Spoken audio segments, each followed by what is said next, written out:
መንግስት ወታደራዊ ዘመቻ በአማራ ክልል ብቻ ሳይሆን አማራ በተገኘበት ቦታ ሁሉ ብሎ ሲያውጅ የፋኖ ታጣቂ ኃይሎች አገዛዙን አይቋቋሙትም የሚለውን ፕሮፓጋንዳ ብዙዎች አራግበውት ነበር። በናይሮቢም በአዲስ አበባም በአሜሪካም በአውሮፓም የሚኖሩ አንዳንድ የብልጽግና ተቃዋሚ ነን የሚሉ በተግባር ግን ለአገዛዙ ሂሳዊ ድጋፍ ማድረግ ይሻላል ብለው ያመኑ ኃይሎችም ሳይቀሩ ለተለያዩ ዲፕሎማቶች ይህንኑ እየዞሩ ሲናገሩ ነበር። ሆኖም ታጣቂ ኃይሉ ተዋግቶም በመንግስት የማይሸነፍና የማይጠፋ ኃይል ሆኖ በመከሰት መንግስትን ብቻ ሳይሆን ለነጩም ለጥቁሩም እየዞሩ ሲናገሩ የነበሩትንም ግራ በሚያጋባ መልኩ መክቷል። ከዞን በታች ያለውን መዋቅሩን መንግስት እንዳይደርስበት፣ ግብር እንዳይሰበስብበት፣ እንዳይቆጣጠረውና እንዳያዘው አድርገውታል። ሌላው ቀርቶ የራሱን አመራሮች ጭምር መከላከልና ማዳን የማይችልበት የፈራረሰ ብልጽግና ይሉት ኃይል ምናልባት በአማራ ክልል ህዝብ ውስጥ በድጋሚ ቦታ ሊኖረው እንዳይችል በሚያደርግ አኳኋን የተበተነ እንዲሆን አድርገውታል ሲልም አንድ አስተያየት ሰጪ ሐሳቡን ያጋራል።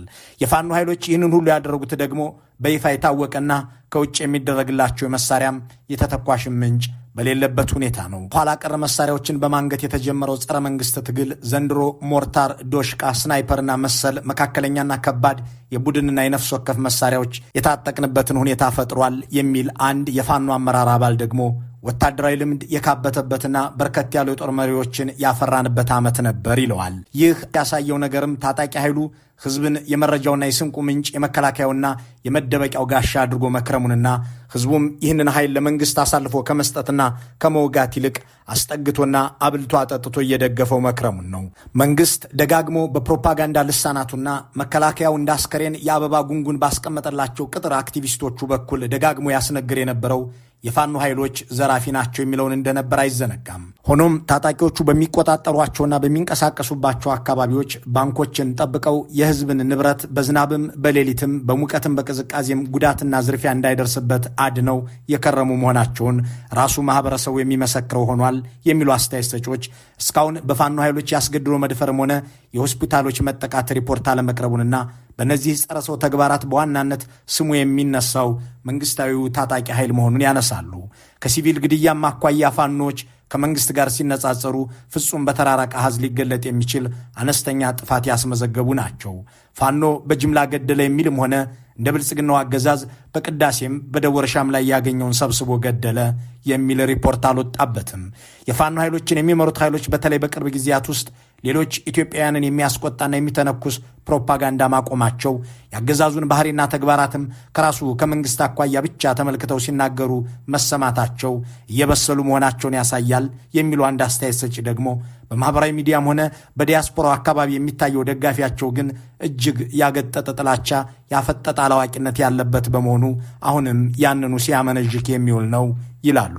አገዛዙን በኢኮኖሚ አዳክመው የአገሪቱን ብሔራዊ ጥቅምና የገበያ ሉዓላዊነት አሳልፎ በመስጠት ከአይኤምኤፍ እንዲበደርም አድርገውታል የሚለውን የሚያነሱ አንድ ነባር ፖለቲከኛ ደግሞ የፋኖ ኃይሎች በኢኮኖሚ ስርዓቱን ገዝግዘውታል ይላሉ።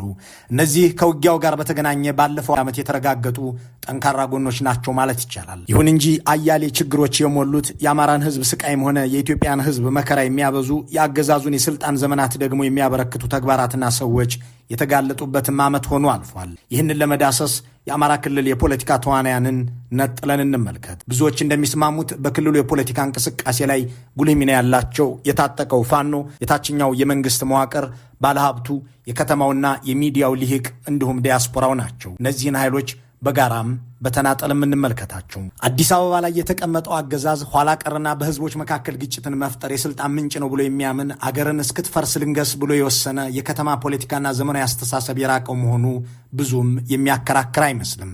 ምንም እንኳን የአገሪቱን የፖለቲካ ኃይሎች ሰላማዊ የመታገያ ዘዴዎችን አሟጣ የተጠቀሙ ብቻ ሳይሆን የሞከሩ ባይሆኑም አገዛዙ ግን እጅግ የሚፈራውን ሰላማዊ ትግል እንዳይካሄድ ገና ሰልፍ ልታደርጉ ነበር እያለ ሰዎችን የሚያስር ባለፉት 6 ዓመታትም አንድም የተቃውሞ ሰልፍ በአዲስ አበባ እንዲካሄድ ያላደረገ አምባገነን አገዛዝ ነው የሚሉ አንድ የፖለቲካ ተንታኝ ይህንን አገዛዝ አንድ ነፍሳቸውን አስይዘው ለመታገል የቆረጡ ኃይሎችን ማጣጣል ተገቢ አይደለም ይላሉ።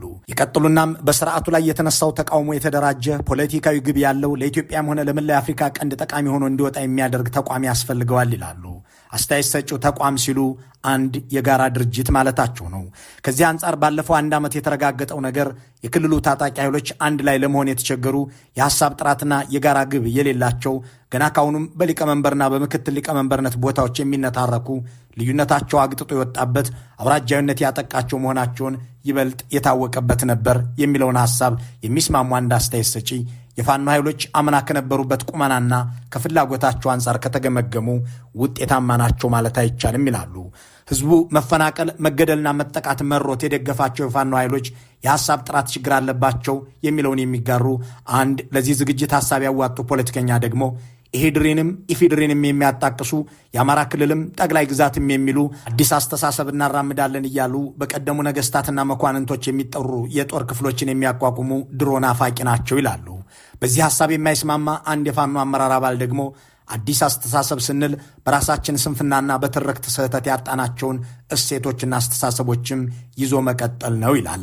ፋኖዎች ባሳለፍነው ዓመት የክልሉ መንግስት መቀመጫ የሆነችውን ባህር ዳርን ጨምሮ ትላልቅ ከተሞችን ተቆጣጥረው የነበረበት፣ ዘንድሮ ግን የወረዳ ከተሞችንም ያልያዙበት፣ አምና በአጭር ጊዜ ውስጥ መንግስትን ሊጥሉት ነው ብለው በማመን ከጎናቸው ተሰልፎ የነበረው አብዛኛው ሰውም ዘንድሮ ግን አንድም በጦርነቱ መራዘም ተሰላችቶ፣ ሁለትም በፋኖዎች ተስፋ ቆርጦ ድጋፉን የቀነሰበት ነው የሚል ሐሳብ ያላቸው ሌላ አስተያየት ሰጪ ከታጣቂ ኃይል ፍላጎት አንጻር ውጤታማ ዓመት ነበር ማለት አይቻልም ሲሉ ይናገራሉ። የፋኖን ታጣቂ ኃይል የሚመሩት ኃይሎች መርህ ተከል በሆነ መንገድ የተሳሳተውን ልሂቅና አመለካከት አርቆ መምራት እየተገባቸው እስከዛሬ ብዙ ጥፋት ያመጣው መንጋዊ የሚዲያና የዲያስፖራ ኃይል እንዳሻው እንዳደረጋቸው በራቸውን ክፍት አድርገዋል የሚለውን ሂስ ይዘን አስተያየቱን የጠየቅነው አንድ የፋኖ አመራር አባል በበኩሉ ይህ ችግር መኖሩን ያምንና የአማራ ዲያስፖራ ለሁላችንም ዕዳ ነው ይላል። ጥቂት ዶላሮችንና ሞባይል ስልኮችን ልኮ የራሱ ፋኖ እንዲኖረው የሚፈልግ ጭምር አለ ይልናም የአማራ ፖለቲካ አጀንዳውን ከራሱ አሻግሮ መመልከት የማይችል የመንደር ደዌ የተሸከመ ልሂቅ የበዛበት ነው ይላል። በእርግጥ አብዛኛው የክልሉ ልሂቅ ባለፈው 1 ዓመት ብቻ ሳይሆን በብልጽግናው ዘመን በጠቅላላ ግልጥልጥ ብሎ ማንነቱ ይወጣበት ይመስላል። እነሱ ሲያደርጉት ልክ፣ ሌላው ሲያደርገው ግን ስህተት የሚመስላቸው፣ ሌላውን ለማጥፋትና ከብልጽግና ጋርም ጭምር ተባብሮ ሌላ ህዝብና ድርጅትን ለማውደም የሚረባረብ፣ የራሱን የጋራ ድርጅት ለመፍጠር እንኳን የማይችል አውራጃዊ ጥላቻ ድል የሚመስለው፣ ስትራቴጂካዊ ወዳጁንና ጠላቱን የማያውቅ፣ በአንድ ጊዜ አብይንም አብንንም ሲደግፍ የነበረ፣ ለግንቦት 7 ለሻቢያና ለግብፅ አድሮ የፕሮፓጋንዳ ሥራ ሲሰራ የነበረ፣ ከ1 ዓመት በፊት ከብርሃኑ ጁላ ቢሮ የማይጠፋ፣ ከ6 ዓመታት በፊት በአስመራ ቤተ መንግሥት የሚመላለስ፣ በታሪኩ አንድም ጊዜ ትክክል ሆኖ የማያውቅ፣ ባገጠጡ የጥላቻ ጥርሶቹ ሲናከስ፣ ባፈጠጡ የምቀኝነት ጥፍሮቹ ሲዋጭር የሚውል፣ ገንቢ ትችትን ለመቀበል ወኔ የሌለው፣ በሐቅ ላይ በተመሠረተ ሥራ ሳይሆን በፈጠራቸው የፕሮፓጋንዳ ተረቶች የሚመራ፣ ለአማራ ሕዝብም ሆነ ለሌላው ኢትዮጵያዊ የሚያስፈራ፣ እርስ በርሱም የማይስማማ፣ ከሌላው ኢትዮጵያዊ ጋርም ለመነጋገርም ሆነ ለመደራደር የሚያስችል ቁመና የሌለው፣ በዘፋኞችና በስደተኛ አክቲቪስቶች ወዲያና ወዲህ የሚደረግ፣ ፖለቲከኞችን ተጫጩህ የሚያጠፋና ዝም ለባስማል የሚጥር ግን ደግሞ የራሱን ፖለቲካና የፖለቲካ ኃይል የማይፈጥር፣ አብይን በመደገፍ ድርጅት እንዳይፈጠር በማድረግ በአብዛኛው የአማራ ሕዝብ መከራና የኢትዮጵያ ስቃይ እያበዛ ያለ ነው የሚለውን ብዙዎች ይስማሙበታል። በዚህም አግላይና ገፊ በሆነ የፖለቲካ አካሄዱ ከነሱ ጋር የሚሰራ ሳይሆን የአማራን ሕዝብ መከራ የሚረዳ ኢትዮጵያዊ እንኳን እንዲቀንስ አድርጎታልም ይላሉ። 5 ዓመት ሙሉ የብልጽግናውን አገዛዝ ደግፈው በፈጠሩት መዓት ሌላው ኢትዮጵያዊ የአማራ ሕዝብ በሙሉ የአብይ ደጋፊ ነው ብሎ እንዲጠራጠር አደረጉ። አሁን ደግሞ ቅዱስ ሲሉት የነበረውን እርኩስ ነው ይላሉ። አብዛኛው የአማራ ልሂቅ ሲደግፍም ሆነ ሲቃወም መርህና ዕውቀት የአገር ፍቅርና የሕዝብን ጉዳይ ሳይሆን ጥላቻን ብቻ ማዕከል አድርጎ ነው የሚል አንድ ታዛቢ ባለፈው 1 ዓመትም ይሄው በሚገባ ተጋልጧል ሲል ያክላል።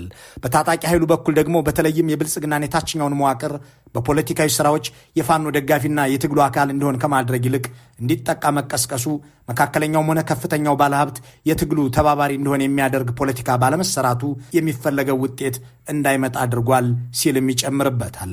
አንድ የፌዴራል መንግስት ከፍተኛ አመራር አባል ደግሞ የብልጽግና መንግስት የገቢ መሰብሰብ አቅም እጅግ የተዳከመው በአማራ ክልሉ ጦርነት ምክንያት መሆኑን ያነሳና እንዲያም ሆኖ አሁንም ዋናዎቹ ግብር ከፋዮች የጎጃም ባለሀብቶች ናቸው ይላል። ሐሳቡን ሲቀጥልም መንግስት የአማራ ክልልን የሚወጋው ከአማራ ነጋዴዎች በሰበሰበው ግብር ነው በማለት ያክላል። ይህንን ባለሀብት ቢያንስ ግብር እንዳይከፍልና በመንግስት ላይ ሻጥር እንዲሰራ የሚያደርግ አስተማማኝ የፖለቲካ ስራ ባለመሰራቱ ይህኛውን የህብረተሰብ መደብ የትግሉ አካል ማድረግ አልተቻለም የሚሉ አስተያየት ሰጪዎች የሚደመጡትም ከዚህ በመነሳት ነው።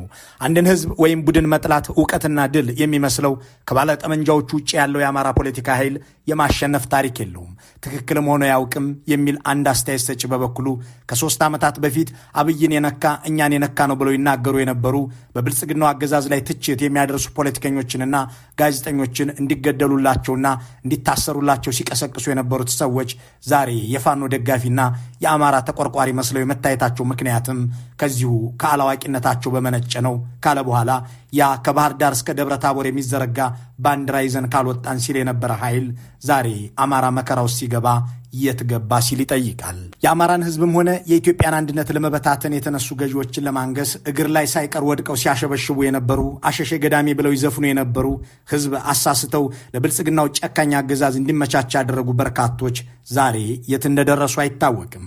ከአንድ ዓመት በፊት ግን የአማራን ህዝብ ከሌላው ጋር ለማባላት ተግተው ይሰሩ ነበር።